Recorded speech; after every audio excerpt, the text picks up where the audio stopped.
Greetings today, and today's message was basically about into the abyss.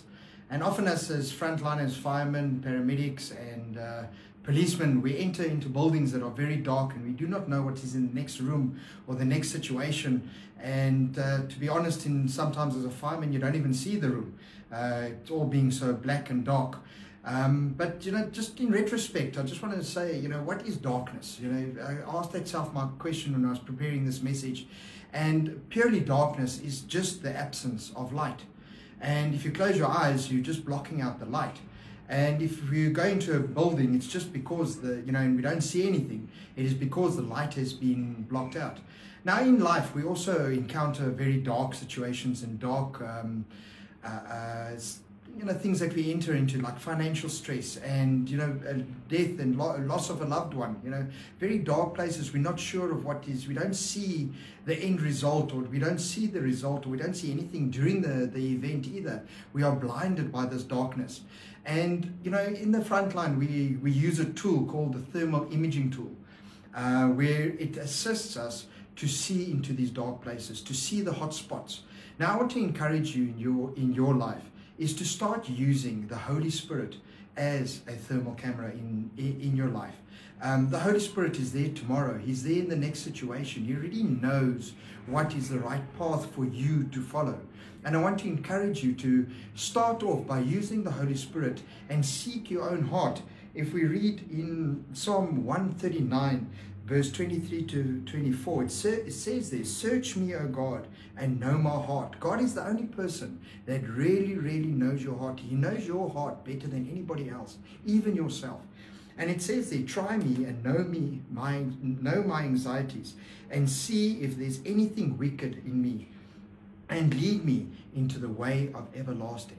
So the first thermal camera and the first point of contact with you seeking the light in darkness, any situation, first search it in your heart and ask God to show your heart in this situation, and ask Him to lead you through the situation through the Holy Spirit. We see in the Bible as well that there's many examples of the Holy Spirit, people being led by the Holy Spirit. For one, there's many examples of the disciples being led by the Holy Spirit.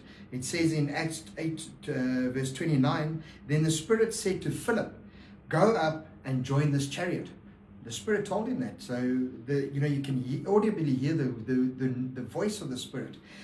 Jesus was even led by the Spirit into a dark time, where we read in Mark 1 verse 12, it says, "Immediately the Spirit impelled him to go out into the wilderness." Sometimes the Holy Spirit will lead you into a dark time, but that is good, because that is growth. Don't go into that situation without Him, though. Go into that situation knowing that He will lead you, even though it is bad times that are lying ahead. Go into it to learn and grow, because that's the only time that we do grow, is through dark times. And an example for us is in Galatians 5 verse 25. It says, "If we are led by the Spirit, let us also walk by the Spirit." We all say we are Christian. We all say that we are Spirit-led, but allow the Spirit to lead you. And how do you let the Spirit lead you? Is you have to listen for His voice. You have to listen to what He has to tell you. And there are 5 examples that I want to give to you today. Firstly is read your Bible. The whole Bible is breathed by God, breathed by the Spirit into people who were motivated and led by the Spirit to write the Bible. So in 2 Timothy 3 verse 16, it says, "All Scripture is breathed out by God and profitable for teaching, reproof, correction, and training in righteousness." So I want to encourage you, read the Bible. If you don't get the instruction manual on life, or the rescue manual, you're not going to know how to rescue. So how are you going to know what the Holy Spirit is telling you in this situation? Second way is listen for His voice. In Hebrews 3 verse 7 to 8, it says, "Today, if you hear His voice, do not harden your hearts, as you did in the rebellion during the time of testing in the wilderness." So often we do hear the voice of the Holy Spirit. It's that little voice that tells you in the back that this is wrong. And we harden our hearts to this because we are scared of the consequences. But I can tell you, brothers and sisters, that there's worse consequences by not listening to the Holy Spirit. So soften your heart for the voice of the Holy Spirit. Soften your heart for the instruction of the Holy Spirit. Number 3 is prayer. Through prayer and talking with the Holy Spirit, that is communication. And in Ephesians 6 verse 18 it says, pray in the Spirit in all occasions, with all kinds of prayers and requests.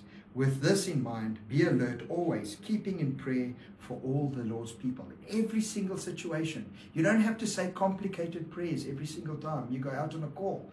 If you go out on a call, all you have to just say, Lord, help me. It is as simple as that.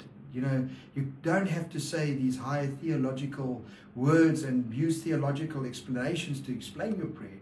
God understands what is help, and He will help you in those times. Number 3 is through godly counsel. Psalm 16 verse 7 says, I will praise the Lord who counsels me.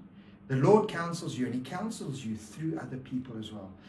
Connect yourself with godly people who understand what it's like to listen to the Holy Spirit. Sometimes our hearts are hardened because of the situation. Don't go down the road to the bar and get yourself drunk to forget it, because that situation is never going to go away through alcohol. Go to a godly counselor, a godly person, a godly friend, and connect with them so that they can give you godly guidance through a situation. Maybe your heart is too hard, but their heart is not in that situation. They can give you correction and give you godly counsel. And the last one is through nature. God speaks to us through nature. And it says in Romans 1 verse 20, for since creation, the world, God's invisible qualities, His eternal power and divine nature have been clearly seen. There is a psalm that also says, you know, the heavens declare the majesty of God. Look at nature, look at everything that is done, and that is God's grace in your life. Every single situation has a piece of light. So I want to encourage you to look for that light in every single situation that we go through. And my final thought is, as we use thermal imaging to reflect images that we don't see, and our eyes, our eyes cannot pick up, light or thermal images in a dark building, I'm encouraging you to use the Holy Spirit like you use a thermal image camera, and apply it to your own life and your own self, so that the Holy Spirit can lead and guide you through your darkest times. Have a blessed week. Catch up with you next week. God bless.